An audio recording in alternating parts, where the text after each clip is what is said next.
All right. Good morning again. We're continuing Hebrews, or studying Hebrews. So if we can go to Hebrews chapter 13, we'll pick up there. Before we do, though, I want to ask a couple of questions. What do sprinters eat before a big race? Nothing. They fast. Okay. A couple more groaners. Did you guys hear the rumors about the butter? No. I don't want to spread it. All right. So, why did the old man fall into the well? Because he didn't see that well.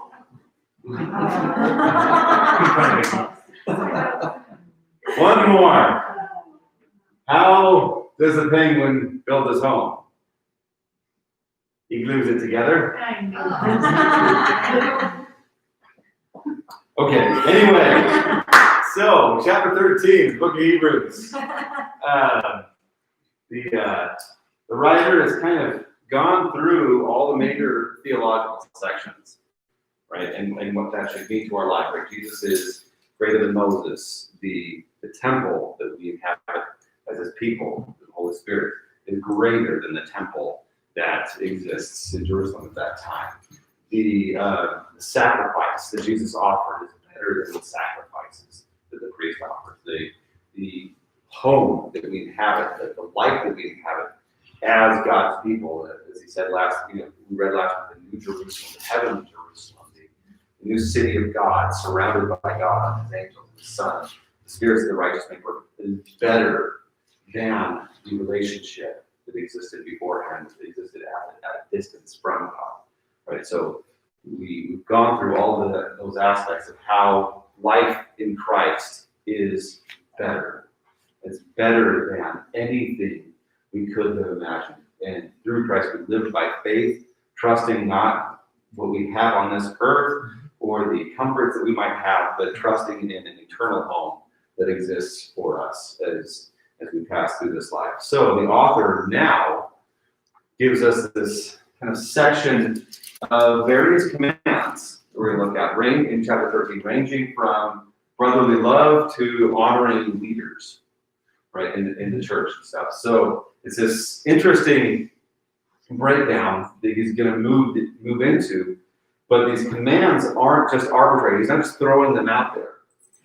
The commands he gives, and we're going to read primarily in 13, 1 through 6, they're based on everything that he said before, right? Because of who Jesus is, right? God in the flesh, fully God, fully human, as he brings out in chapters 1 and 2, because of who he is, because of what he's done, right? He didn't consider, no, that's Philippians. Sorry, he became like his brothers in every way. Right, but without sin. He became flesh. He's God in the flesh who sacrificed himself for us, right? He considered it joy, right? So for the joy set before him, he endured the cross, suffering the shame, or despising the shame. Right? So because of who he is, God in the flesh, and what he has done for us, we should be transformed to live like he did, right? And to honor his way of life, and to adopt that for ourselves. So because of who Jesus is and what he's done, there are several commands here that we should listen to and follow and honor as we go about seeking to live like him, seeking to live a life that honors him and honors God. So he breaks it down into several elements. And what I want to do is take these and we'll discuss them. So I'm going to read chapter 3, 1 through 6. And the major theme was being content. He brings that up kind of the end of the message. But being content with our lives. And being content with what God has provided for us. So I'll read the passage, and I want you to look for whatever phrases, whatever themes, words stand out to you. And then we'll discuss those, and then we'll move on. Let brotherly love continue. Do not neglect to show hospitality to strangers, For thereby some have entertained angels unaware. Remember those who are in prison, as though in prison with them, and those who are mistreated, since you are also in the body. Let marriage be held in honor among all, and let the marriage be undefiled, or let the marriage bed be undefiled, for God will judge the sexually immoral and the adulterous. Keep your life free from the love of money, and be content with what you have, for he has said, I will never leave you nor forsake you. So we can confidently say, the Lord is my helper. I will not fear. What can man do to me? What stood out as we read? You've probably read this passage a bunch of times. But what stood out particularly as we read this time?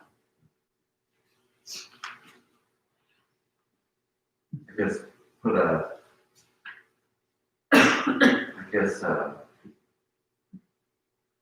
others first. Yeah. First section of it, yeah. Brotherly love, hospitality, remembering those in prison. Yeah. Absolutely. Yeah. And then transitions from people you wouldn't really have close relationships right into marriage. Mm-hmm. Mm-hmm. Yeah, it kind of funnels down into, good. It funnels down to the two, maybe the biggest temptations in life is money and sex. Yeah, they're highly addressed there, yeah, lust in both directions for money and for more, right? Be content with what you have. Yeah, and I think that, and I'll bring it up later, sums up the whole point of what he's saying in these 6 verses. Being content with what you have. Yeah. Randy, did you have a hand up? Well, I was going to use that verse, but what makes all this kind of possible or makes sense to us is because he will never leave us nor That's forsake right. us. That's right. So we're our faith that God is there. Yeah. And he's going to take care of us, and we're going to go to heaven. Right. Yeah, not because we're strong, but because God is. Otherwise, they really wouldn't make much sense. Right. Yeah, absolutely. You know, I mean, actually, good and evil wouldn't even make much sense if there were no God. No doubt about it. Absolutely. There's no such thing. Yeah, everything's meaningless. Absolutely. Well, you took my conclusion. So, no, excellent. Thank you. Very, very good. Yeah, no, I like. didn't know you were that smart. That's awesome. But yeah, no, like you said, God being with us, never leaving us or forsaking us, that's what gives us the motivation and the power to live for him. I mean, I had a friend who was just such a loudmouth, but he was only a loudmouth like if I were with him or someone else, because he just spout off, and then as soon as there was a fight that was going to happen, he'd just back off and I'd have to step in. But he could say whatever he wanted when I was there, when someone else that could handle themselves were there. But when he was alone, he was weak. And not saying that's exactly, but I mean, when we know and we trust that the Lord is with us, we can actually live for him without fear, without restraint.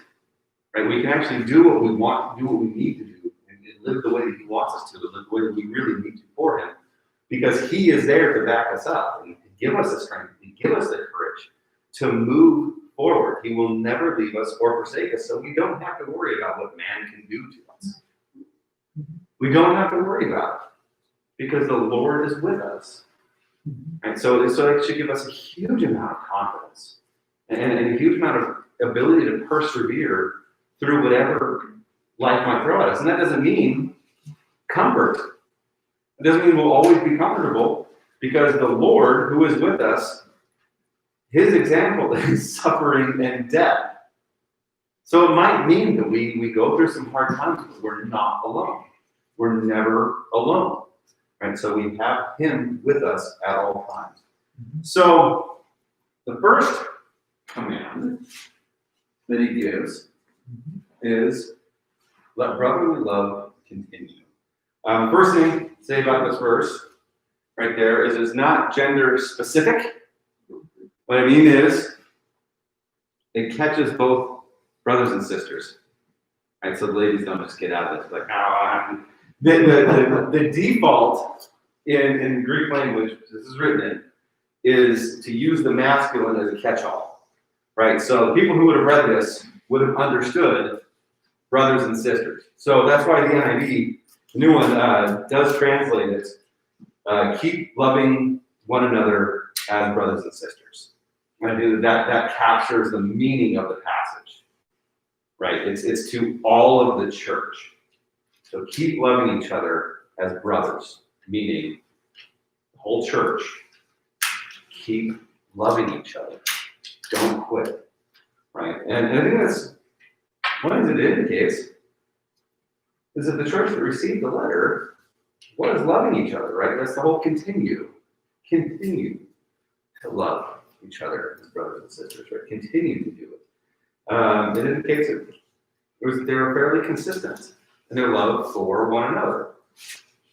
But, like a lot of the commands from Jesus, we're never perfect. Does anyone perfectly love their brothers and sisters in Christ? No, we don't.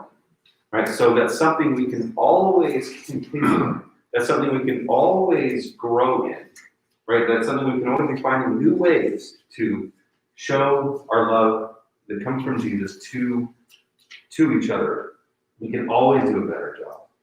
You know, and I think about this congregation as well. I think so many people in this congregation are so eager to help and to be there for one another. I mean, just the other day, I was need a little bit of help with a project, and this guy right here jumped at it, helped me out, got it done quickly. You know, even though it was something he had never done before, said, "Sure, I'm in." Helped out, right? You know, Roxanne is at the Mover Studio. Ema jumped right on that, helped her out, helped her move her studio from her place to her job. I mean, I think that this church, you know, there's a project we've done in the building, people help out. This church does a good job of trying to show and share brotherly and sisterly love to one another. I think it's great. You know, I think for me, one of the more touching things was when we had a memorial for my little brother. You know, no one really here had known him at all. But when we decided to have a memorial here, so many people jumped at the opportunity to make it special, to make food, to get the place ready for memorial, even though they didn't know Bryce or any of his hobo friends who were going to be invading this building. It was just very touching. Just that taking the opportunity to share love as brothers and sisters. It meant a lot to me, still does. So I think this, like I said, this church does, I think, a good job of sharing brotherly love. And like the author says, let it continue. Continue in showing and sharing brotherly love. Let that continue. Don't let that be something that stops. And one of the things that impacts me about this letter is it's written to people who are undergoing some seriously hard times. Right? They're being persecuted for their faith. Right? There's a whole lot of things going on. There's a whole lot of self-preservation instincts that kick in once that happens. And he's saying, let brotherly love continue. Don't hide it.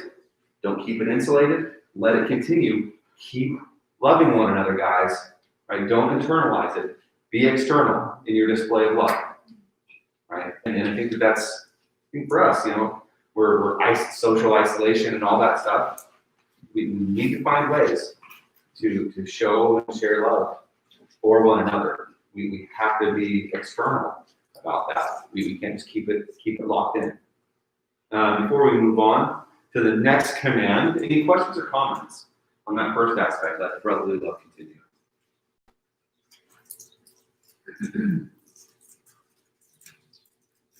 Good.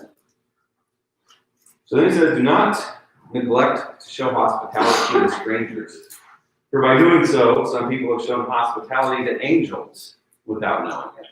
And the one story you probably mostly think of is Abraham, right? When the angels visit him before they go down to Sodom and Gomorrah. He didn't know where they were until he basically told them, I'm the Lord. So that's one instance that shows that. But then it seems like it's one of those things where you better be showing hospitality because you never know who it is you might be showing hospitality to. And he's using this as an example. I mean, what if Abraham would have just let him walk on by? The promise for Isaac to be born in a year may not have happened. So he's saying, be very outgoing. In the ancient world, showing hospitality was viewed as a sacred right. It was a sacred right. It was your obligation to show hospitality. And it's viewed as a sacred thing, right? Because there's a huge amount of vulnerability on both ends. If you're showing hospitality to someone, you're inviting someone you don't know into your home, but then they are being invited into your home. So there's vulnerability on both ends, right? So that is why it's the whole reason why the Trojan War was launched, right? Because Paris did not show, he was not a good guest, right? And anyway, so the aspect of hospitality is a sacred right in their culture. Hospitality in our culture, because we're so well off individually, so we don't do that as well as we should anymore. But it was, like I said, it was viewed as a sacred right. Nowadays, we're a lot more suspicious and weary of people we don't know, a lot less eager to show hospitality, especially right now, right, with the COVID going on, right, we 6 feet and all that other stuff. So we think, especially right now, we need to be creative in how we show hospitality. And what is hospitality? It's sharing of yourself, your goods, with someone else. That's essentially what it is, right? And whether that's in your home or out of your home, you're still capturing the essence of what that means. And so I think of the aspect of like the clothing bank giveaway tomorrow and in August, right? We are sharing what we have with the community. I think that's a beautiful illustration of sharing and showing hospitality to strangers, right? And so there are people who can't, at that point, give back, right? It's giving without the expectation of receiving. So that's the whole point of it, providing for the needs of strangers in a meaningful way. So I think that's one illustration how, just trying to creatively show hospitality as a community. But I mean, as individuals, tons of ways we can still do that. I mean, I watched someone yesterday pay for the coffee for someone behind them in line, right? Giving of their goods for someone else that they don't know. They just thought it was a sweet thing to do. Pay for that guy's coffee. I think it's pretty sweet. But there's plenty of things. There are places in the world right now who are especially hit by this disease. Right? We think about ourselves and our situations, and we're not too happy about it. But we've supported some orphans in India for quite some time. Our family has. They came out of a pretty bad situation. They were in an orphan's home, but when COVID hit, those had to close down. So then those orphans are now back in that horrible situation they were in, and there's no way to know if any of the funds are reaching them or benefiting them. Right? There are things that we can look for in other countries where however bad we might think we have it here, it has affected them in ways that we can't imagine. So sending some kind of relief to areas that are especially hit, I think is something we can think about. But also, as I was thinking about it, about myself, like, I live around people who are strangers to me. I'm neighbors with strangers. There are people who live just a house or two away from me that I don't know. That shouldn't be the case. I shouldn't have a neighbor who's a stranger, right?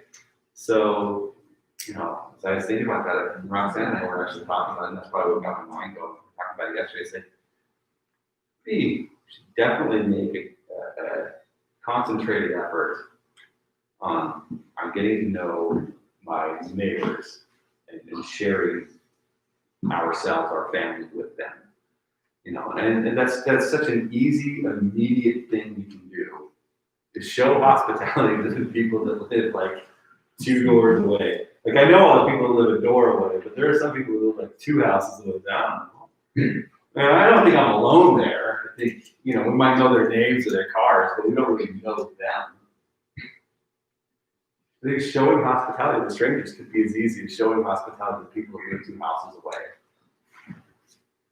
And that is something that I think we can all do, and we can all get serious about. And it's for the opportunity to share the love of Jesus with them, right? To share the love that we have from Jesus to those people.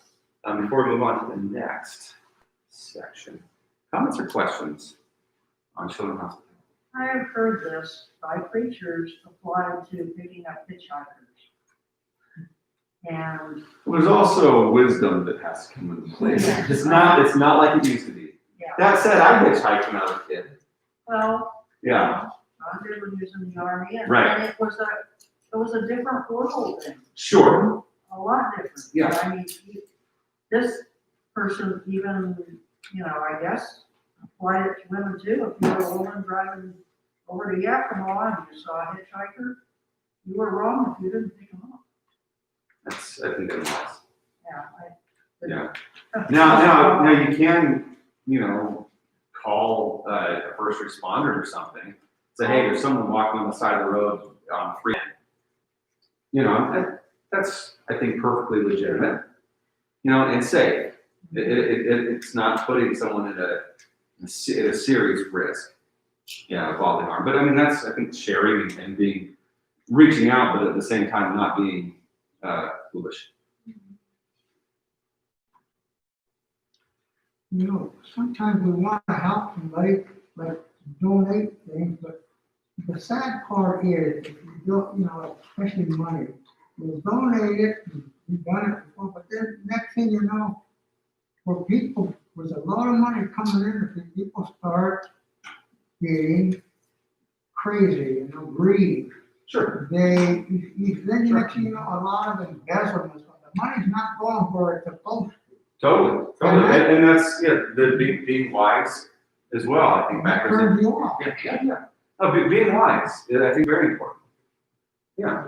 You don't want to find something illicit, or like embezzling. You don't want to be supporting embezzlement. So yeah, I think being wise, doing research, and I think that right now, as far as like the charities go, there's several places like Charity Navigator, and other things that will give you a very precise breakdown of where their funds are going. It's a third-party organization that'll say, like 25% is going to the actual cause, while 75% is going to their CEO or whatever it is. They do a lot of investigation and make sure that they know where the funds are going. So that's, I think, one real, and on that, like Healing Hands and Churches of Christ Disaster Relief Fund have sterling scores on those websites. So, they're, I think, really, really, really good. The Healing Hands is international, and the Churches of Christ Disaster Relief effort is national. And they're both, I think, they're great ministries. So the next section that it brings up is remembering those who are in prison and those who are mistreated, since you also are in the body. I think this is a tough one for our society. We don't really imprison people for their faith, which is the context of the message, right? Several of their congregants have been imprisoned for believing in Jesus. Other countries do have people in prison because of their faith in Jesus, because they quote the Bible verse, because they talk about Jesus, they get in prison. There are many, many places, many countries where missionaries get locked up solely for being Christians. It happens all over the world, all the time. And, we remember our military personnel in our prayers regularly, but I don't know that we remember our missionaries in foreign countries enough.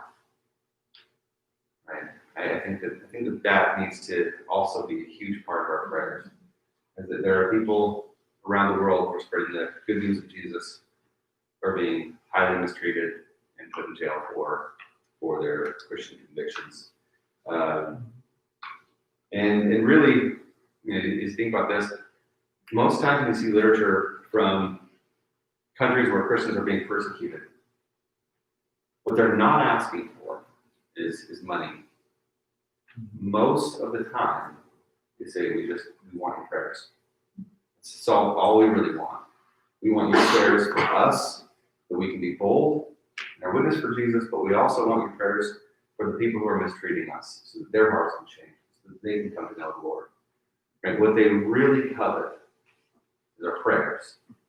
So I think remembering the people who are mistreated or in prison for their faith, I think that the first step to doing this is prayers. Just remembering them in our prayers. And we have it so easy here as Christians. There's a lot of social pressures and everything else, but no one's afraid that armed men are going to walk in here with automatic weapons and start telling us to renounce our faith, right? And they're not just some random psycho, but like government-sanctioned officials. Right? What's going on in China right now is insane. With forcing people to vouch to their leaders up. It's that we have it so much easier here. And I think the very least we can do is remember those people in our prayers. Remember them in our prayers. Publications like Voice of the Martyrs, I think, help give them a voice and give us an inside look at what those people go through on a regular basis. It's a good, you get to read through some things, but I think it's very good. But I think also the recognition that our society isn't impervious to those kinds of issues, to that happening here. We do enjoy a lot of freedom, religious freedom. No society that is run by people is impervious to, horrible people taking over and doing horrible things. I mean, it's like every government that's ever existed, has been tyrannical at one point or another. And ours as well at certain points. So it's not as though our society is impervious to such mistreatments of people. The best safeguard to something like that happening here, I think, is to see that it's a reality in other places. And we're all humans. Right? We're humans here, just like they're humans in China, just like they're humans in Iran, and everywhere else. All humans. And so we're all susceptible. The best safeguard is to see that it happens there and to realize that it's a message to be bold in our conviction about Jesus, to share Jesus, share his love, his mercy, his message to as many people as possible. That's how culture changes. Right? Politics, whatever, is downstream from culture. Politics changes as culture changes. Right? And the responsibility that we have as Christians is to infuse that message into culture so that the rest can change. So establish meaningful relationships with people who are against your faith. Not online relationships, but meaningful actual relationships with people who are not Christian or anti-Christian.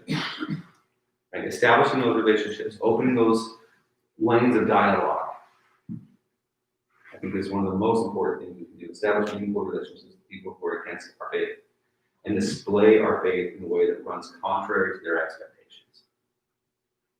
To show who we really are and what the message really is.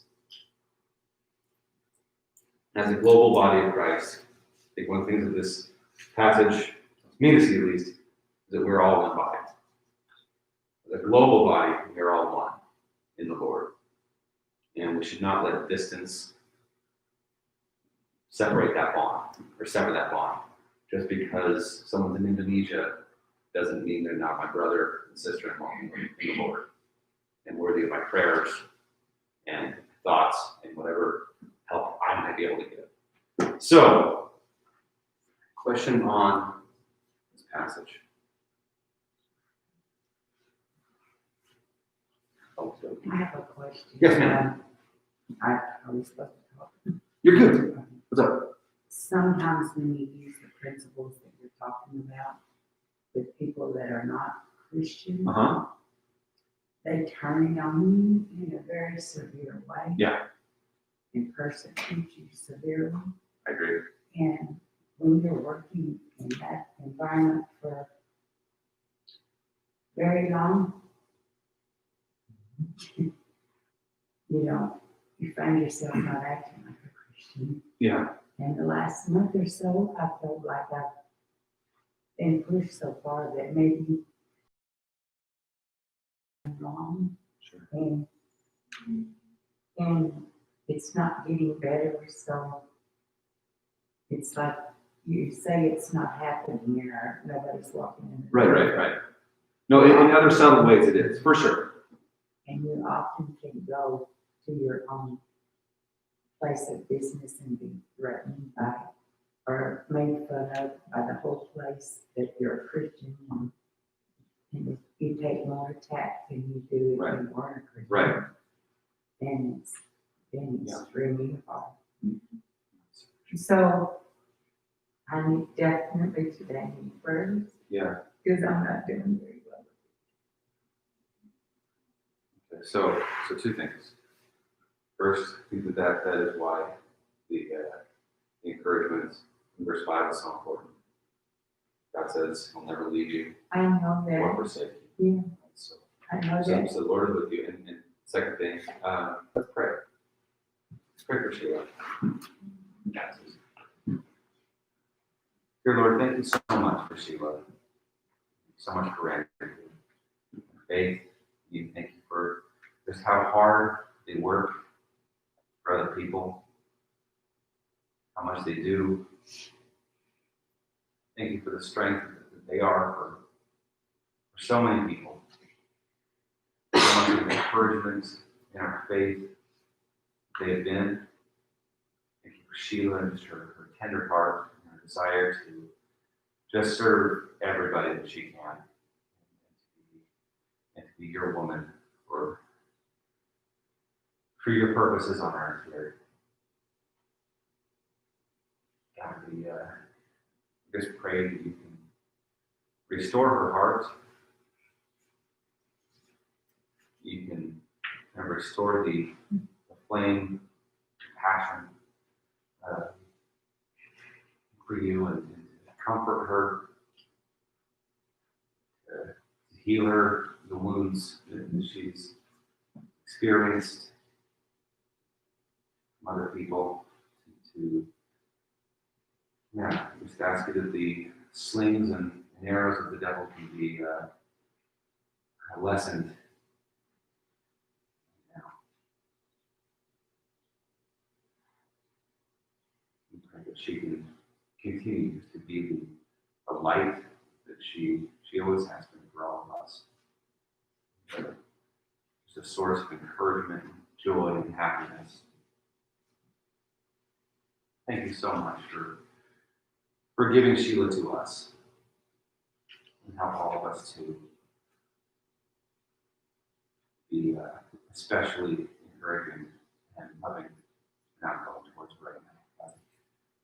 Brandon did continue to be there for her, be a rock in your relationship as well. We pray that you can strengthen them, give them confidence that you will never leave us or forsake us, and man cannot hurt us,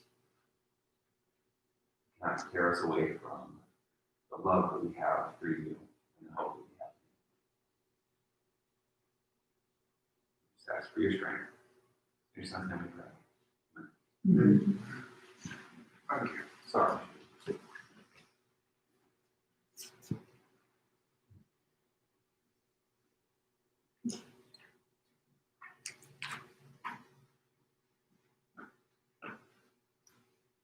So, you know what?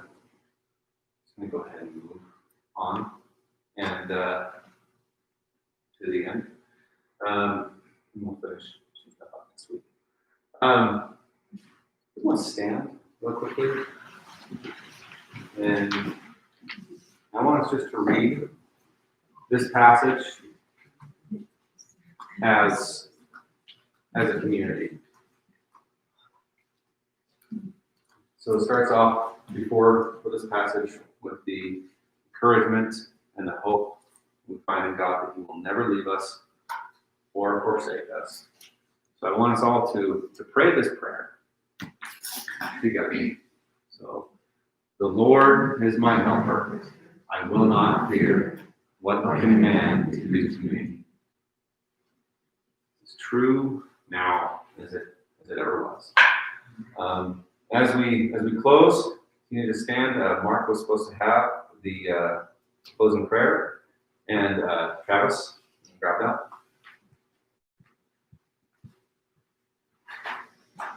Let's pray. Father God, thank you for being with us this morning. Thank you for bringing us all together here in person. Thank you for giving us the opportunity to worship you, to learn more about you. Father, please be with everybody here. Thank you for the kind hearts, the openness to share, and willingness to comfort we have as a church body. Father, please just continue to help us to grow closer together, to grow closer to you, and to, in every day, in every way that we can, to show that we're Christians and that we love each other and support each other, and that you're shining through us. Father, please be with us as we head back out into the world.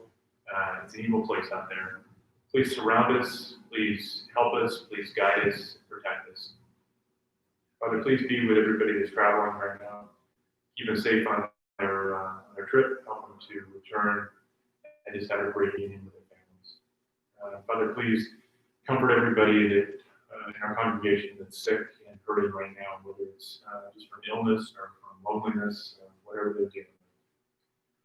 Father, thank you for this congregation, for this church here in Ellensburg. Please continue to help us to grow and to thrive. I pray this in Jesus' holy name.